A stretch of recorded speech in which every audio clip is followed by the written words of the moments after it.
Bland Cocktails. I am your host, Derek Schomer. I have with me two guests this week for our classic week. I've got Doug and I've got Curtis, and they've both we've done a limited sampling of some gins, and we went for the one that we kind of collectively didn't care for the most.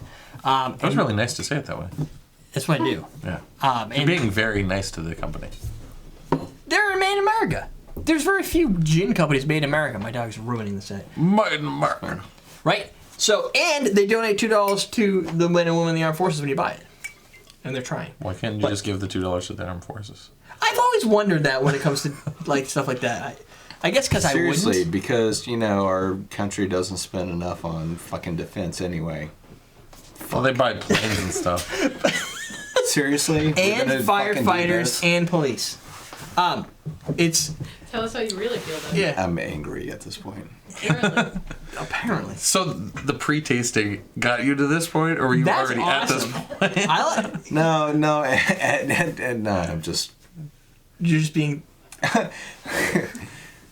No, there's no group hug needed. It's just like, you know, so we're going to go ahead and play the whole, like, everybody's in it for everybody else. Like, oh, like, everybody for the soldiers and fucking that shit. Doug, why are you so quiet? Is it because your wife is there?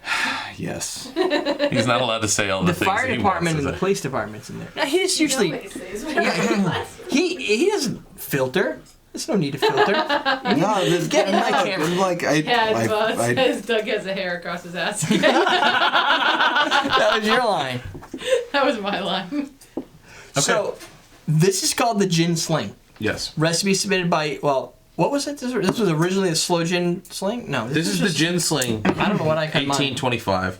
And then the original was done by Jerry Thomas in 1862, and it was referred to as the Gin Toddy. You ready for this? Sure. It's not going to be that bad. So, anyway, the goal behind this was to take a gin that was as close to imperfect, that would fit a time period when they would probably make Alcohol it in their was just bathtub. not, Right? Or in a glass. It's not great back then. So, we're attempting to see what would happen if we take a gin, that some people didn't care for, and we put it into a cocktail, which should now make it better. Now, before the show, actually a couple hours ago, we had Curtis telling me, you guys weren't here yet, how basically what we're doing here is what a lot of vodka manufacturers probably do today, right? Yes. They add some sugar, and they, obviously add water, and it makes it smoother and tastes better, and everybody likes it. All we're doing is that same process, but we're doing it. Sadly, I thought that the vodka distillers actually filtered to make that's one of the things. You get two different things. You get the filtration to try to pull out the last of the conjurers. And then you get either... It's pulling. There's like a portion of citric acid or sugar that's allowed. In other countries, they use glycerin. But this was the traditional method of taking a fiery alcohol and to pull up... To make it smooth. Like you drink like a Grey Goose and you're like, oh, that's so smooth. Yeah. That's because the sugar is taming the ethanol. Okay. So what we're doing is we're adding 2 ounces of a dry gin, 1 ounce of just water, still water, and a teaspoon of sugar. Yep. We're making tea. Cheerio. Done. And then we're gonna stir it. Yeah, we need some ice. Want some ice in there? Nope. No ice? No. We're only putting 1 cube of ice into this thing. Really? Yeah, that's what Jerry Thomas would have done. That's kind of like what Jesus would do. Jerry Thomas is... They refer to him as the professor. So. Everyone. That's it. Ah! My nipple. Drink. My nipple? No, that's the... Oh, is that a game? Yeah. Every time we say nipple, you have to take a sip? No, it's when you guys touch each other. Oh, why do I have to drink? Whoa, my thing went off. I think we might have needed to use a different type of sugar on this one. Sugar doesn't dissolve in cold. No, actually, the raw sugar was probably the wrong decision. The worst sugar to try to dissolve. No, I have sugar in there. I can muddle syrup. Simple syrup is how I would go. Sugar's never. Yeah. Yeah, it's not all. Some of it is all. You're interpreting that too literally, Curtis. Jerry Thomas would have done it that way because that's what he had available. Right. Yeah, back then, the... Loud. If he was around today, he'd be filling it with ice. Yeah, but we're doing it classic. The accessibility Oh my of gosh. ice really didn't take place until the 1920s. Like, back then, you know, like, if it was the winter months, you could get ice all day long, and if it was the summer months, you were very... It was very unlikely, unless you lived in Massachusetts, to get ice. Because we were in snow. Well, we had the ice... Not in the summer. we started the ice trade before everybody else did. Because we saved it up for over winter? Yes. Really? I'm just making Yeah, it. No, that's true. sawdust. Yeah. If you're in Roxbury big on barns. Melina Cass Boulevard, you can see these gigantic buildings. They were the ice like storage facility for Boston.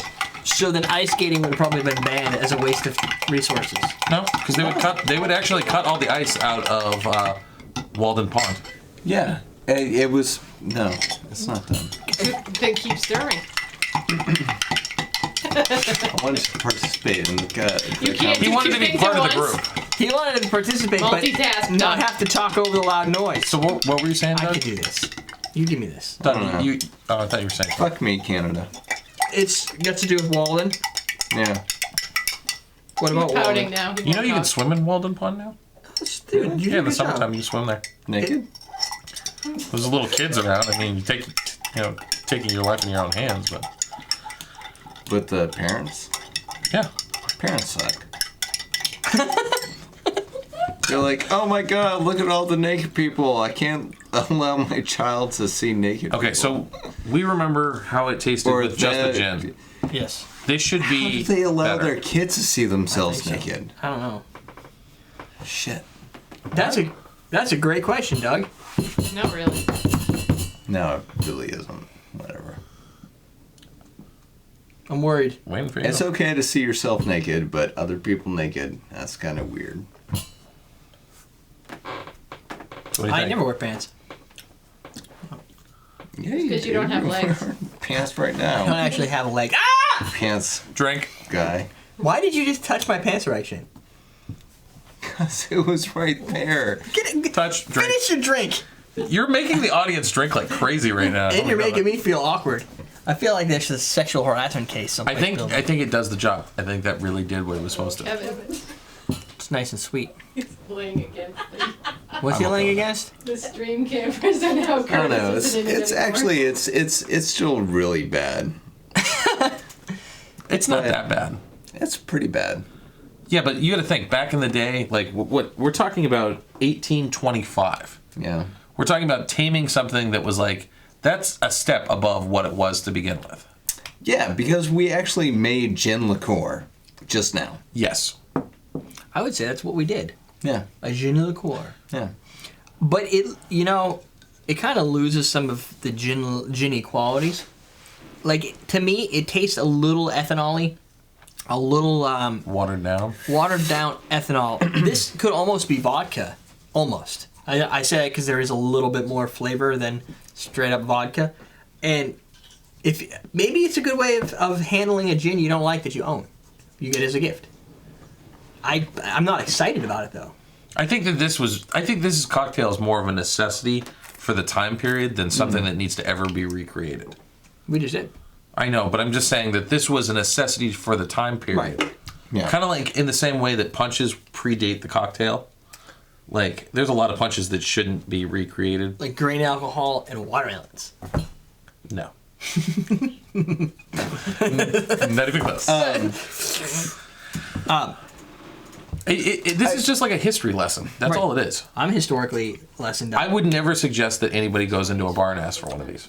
I actually, but to make this serviceable now, I think that what would be interesting is to figure out what kind of fresh herbs might muddle well into that. Yeah, but then it's no longer a sling. Well, it makes it a sling. Okay. The sugar and the water. Yeah. So I think The minute that you put a juice or an herb into it, it changes it. So you can't have any juice or herbs in The it. sling is to make it right. Yeah. Right. to fix a bad product. But there's still other slings. I like like, I don't know, Singapore sling? But there's juice. Is there juice in there? I have to look up the Herring recipe. cherry liqueur. I don't know if there's any juice in there. It might not have juice. No, I think it does. I think it does. I mean, this is we've gone through pretty much a time warp. Like we've done 2 juices, 1 bitter, and then this one is like probably the most old-fashioned cocktail you could possibly come up with. Yeah. Like everything started off of the slang. Right. You're going to take everything and you're going to water it up and water it down and push it out the door and call it good. Curtis, you want to do me a favor and like just Shoot it. No, hit some bitters in that. Hit it with a bitter. Whoa! We got it. What are some good bitters of it? Ooh. We'll try the Boston bitters. Okay. Are they from The Boston? Bitterman. Yeah, this is the Bitterman's ones. How many are you going to do? 3, 4, 3? There you go. Should Now I stir it? Yep. And you think now we have the complete cocktail? Well, this is it's still a cocktail with the bitters in it because that's No, it's what still it means. it's still Yeah. official, right? I mean, you might as well call this a pre-prohibition cocktail. It's not any good anymore. It's just getting ice. Looks like champagne. Or white wine. You get the aroma. It's just Question of the day. Question of the day. What are your thoughts on having a microchip implanted in you It's for so much ID better. purposes So at much bars better. and nightclubs? So much better. Yeah. Like That's it's actually a palatable. serviceable cocktail now. Yep. I like this thing. Yeah. Yeah. This is a really good gin. Yeah. We've taken a gin that we all agreed was like not palatable and made it salvageable. This is I could drink this. So guys, what do you think? We'll put this out to the audience of having a microchip planted in you so that when you go to a bar you could be ID'd. You don't have to hassle. You're in. Nobody bothers you. I'll bring up my reason for it, and I already know what you guys are going to say against it. I religiously have a bias against. You're wrong. Yeah. Against what? Microchipping. People? No, it's just a religious thing. Computers? I don't believe that. I believe that there's some. I'm not going to get into I don't like preaching to people, but I just don't like the idea of ever being microchipped. Like, if it came down to where you either got microchipped or you had to, go work in a coal mine, I would work in a coal mine. You'd be dead. It's coal mine. Shit falls off. It's just it's a religious preference. You're all dirty. I'd have 7 microchips before I work in the coal mine. I'd be covered in microchips. I'd be silver, if that's the color of What's microchip. the best thing to muddle in a drink? Mint's the easiest. Yeah. Mint, lime. If you're doing But like a just- But you don't even have to. You don't even have to muddle limp. limp. That's both limp and mint. don't You even have just to- smack it in your hand and throw it in the drink, and you get the same Yeah. effect. Spearmint, and also Jesus age. There's spearmint, there's Peppermint. mint, and there's peppermint. Chocolate mint. Yeah. Either of those, that's easy. Basil in a Basil? drink. Basil. Basil if you're from Sandwich. Europe. Watermelon. Watermelon. Have you ever muddled watermelon? Strawberries. Strawberries. We've done. I can see fruit. Fruit's always a good thing to Yeah, muddle you can with. kind of. Fruit is easy. Herbs are a little harder because you can muddle an herb. But what are you gonna because, pair it with? The things that, when you start going fruit, you start getting seeds, and then there's a new process to make sure that you don't have the seeds in. Just in double the drink. strain. Right. But Just double strain. Because that's what everybody does. I should. It fixes everything. Right. Double straining actually would have. Dude, if you double strain this, it's fine. You don't even need any of this other crap. Right. Anyway, that Did we come up with our feeling on how bitters take things together I that think don't so. work? It was actually really good. but that did work. It just So made it better. does this change your opinion on the next time you go in for a martini? Why? On a martini? Yeah. You're gonna put bitters in a martini? Yeah, well, I use it in almost all my martinis. You know what? I think if you put bitters in a dirty martini, I still wouldn't like it. See, the thing is though, I like my martinis the way that they are. I don't need them to taste any worse or better. Okay. And there's nothing wrong with that. It's a Yeah. personal preference, Everybody has one. I'd actually drink the martini and chase it with bitters. Okay. Questions of the day. Would you microchip yourself to go into a bar for ID purposes? So what are your thoughts on it? What are your thoughts on that? Would you do it? Yeah, you don't have to do it. Would you do it to your dog or kids or something? And what was the other one? something about drinking. I don't remember. You guys figured out in the early part of the episode. And no, I'm not freaking drunk. I'm just stupid. Everydaydrinkers.com. Right? Right? We're teaching you how to drink.